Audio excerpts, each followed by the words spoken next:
Pada tahun 2021, Federasi Diabetes Internasional mencatat sebanyak 19,4 juta penduduk Indonesia terkena diabetes. Angka ini menempatkan Indonesia sebagai negara kelima dengan kasus diabetes tertinggi di dunia. Diabetes bukanlah hal yang asing di telinga kita sebagai penduduk Indonesia. Apabila Anda tidak memiliki diabetes, kemungkinan besar Anda memiliki keluarga atau kerabat yang menderita diabetes. Saya Odilia, saya seorang nutrisionis di Jakarta. Dan seperti kebanyakan orang, saya juga memiliki keluarga yang mengalami diabetes. Ayah saya sudah 28 tahun bergelut dengan kondisi gula darah tinggi ini. Berbagai macam pengobatan sudah dicoba, mulai dari mengkonsumsi obat dari dokter sampai mencoba pengobatan alternatif. Tetapi tetap saja, kondisi gula darah tinggi ini belum kunjung membaik. Dan ternyata, kesulitan mengontrol gula darah tidak hanya dialami oleh ayah saya. Menurunkan gula itu susah banget. Jempol saya itu diamputasi, Bu. Tetap nggak berhasil dan memang menderita loh. Aku itu kayak putus asa, nggak mau udah amat, mati ya udahlah. Pada akhirnya dalam pernyataan di video ini, banyak sekali diabetesi yang menyatakan sulit untuk mengontrol gula darahnya lewat pengobatan dari dokter. Padahal sudah berkonsultasi dan sudah mendapatkan resep sesuai dengan kebutuhannya. Sehingga banyak diabetesi yang pada akhirnya mencoba alternatif lain, yaitu herbal. Namun pada akhirnya tidak juga membuahkan hasil. Kalau dipikir-pikir, bukankah hal ini janggal? Bagaimana mungkin pengobatan dari dokter tidak memberikan hasil? Pengobatan menggunakan alternatif, yaitu herbal, juga tidak membuahkan hasil. Apa yang harus dilakukan oleh diabetesi? Untuk bisa menemukan jawaban dari pertanyaan tadi, saya menghubungi beberapa dokter dan expert dalam bidang diabetes agar kita bisa membahas lebih dalam terkait fenomena ini. Kita juga akan mencari tahu apa sih sebenarnya yang membuat orang sulit untuk mengontrol gula darah mereka. Jadi setelah diberikan obat ya bagi pasien, tapi kok gula nggak turun. Dari dulu ilmu yang saya pelajari sampai sekarang tidak berubah ya. Pertama catatan selalu adalah lifestyle management atau perubahan pola hidup.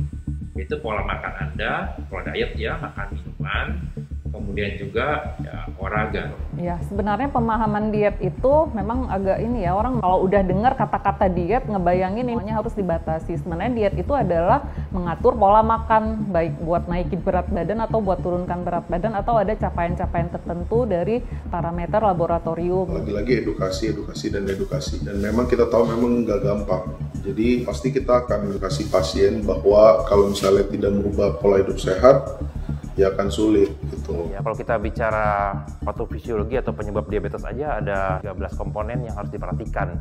Tentu masing-masing komponen itu masing-masing ada obatnya. Kerja obat diabetes yang diminum sama para penderita itu biasanya untuk membuat insulin di dalam darah itu menjadi lebih sensitif. Ada yang untuk menekan nafsu makan, hambat penyerapan gula ke usus, menekan produksi gula di hati, nah termasuk juga membuang gula lewat kencing. Jadi maka dari itu obat gula itu banyak sekali dan Anda tidak bisa ikut-ikutan dengan pasien lain. Ya, masing-masing orang mempunyai pola yang berbeda. Sebaiknya konsultasikan ke dokter. Sebenarnya perlu berkonsultasi adalah pada dasarnya setiap individu itu mempunyai kebutuhan yang berbeda-beda dan sifatnya sangat individual ya, atau sangat personalized. Banyak pasien yang dirujuk, biasanya pasiennya males atau pasiennya nggak melanjutkan lah gitu. Biasanya pasien itu akan memilih jalan pintas. Biasanya minta menunya aja deh dok.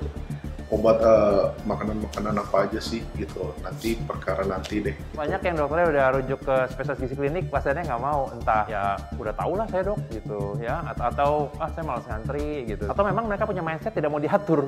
Memang waktu itu rame-ramenya pandemi itu kan saya takut rumah sakit. Kalau hari ini saya tidak usah ke dokter. Tanpa edukasi yang tepat terkait cara mengubah pola hidup untuk mengontrol gula darah, penderita diabetes cenderung beralih ke solusi alternatif, yaitu mencari obat herbal. Yang dimaksud dengan obat herbal ini bermacam-macam, mulai dari suplemen dengan klaim berlebihan, sampai dengan resep-resep racikan yang disebarkan di komunitas penyandang diabetes. Dan semuanya ini mengaku memiliki efek yang luar biasa. Saya selalu mencari obat herbal. Kalau saya catat mungkin sudah 12 atau 13 macam obat herbal. Semua obat itu saya dapat dari online, dalam hal ini Facebook gitu Mbak. Saya coba sampai ada 4-5 jenis obat itu. Sampai akhirnya kita nanya coba beli herbal, terus sampai jamu katanya dibilang harus.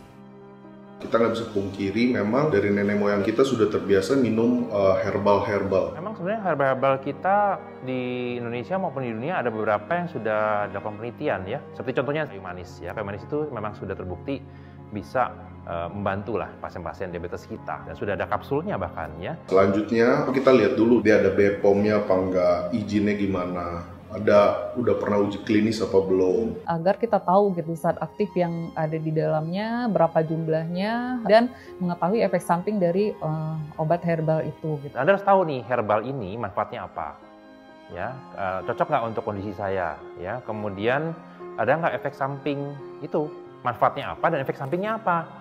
Nah, kemudian boleh nggak saya konsumsi dengan kondisi seperti ini? Nah, tentunya bisa menjawab itu seorang expert. Expert itu adalah yang belajar tentang medis, yaitu dokter. Karena kita tahu memang penelitian itu kan berjalan terus, dan herbal-herbal itu mungkin aja bisa sewaktu-waktu lebih baik dari obat sekarang. Karena yang kita tahu ilmu kedokteran itu kan berkembang terus ya.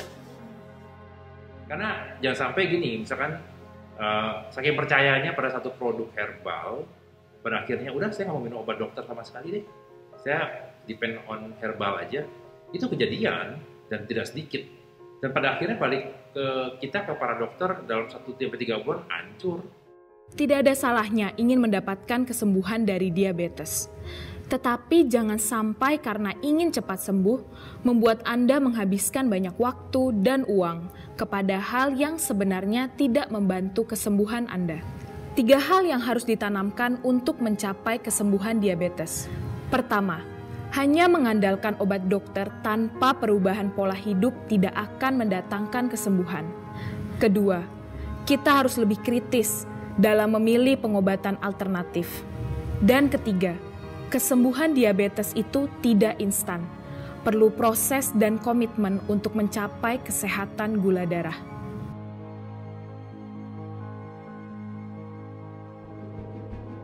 Diabetes tentu dapat diatasi, asalkan kita memiliki pola pikir yang tepat dalam menghadapi diabetes. Kita dapat melihat salah satu penyakit lain yang dialami oleh 35% dari penduduk di Indonesia. Penyakit ini juga dapat menyebabkan komplikasi seperti tekanan darah tinggi, stroke, bahkan menyebabkan diabetes juga. Penyakit ini adalah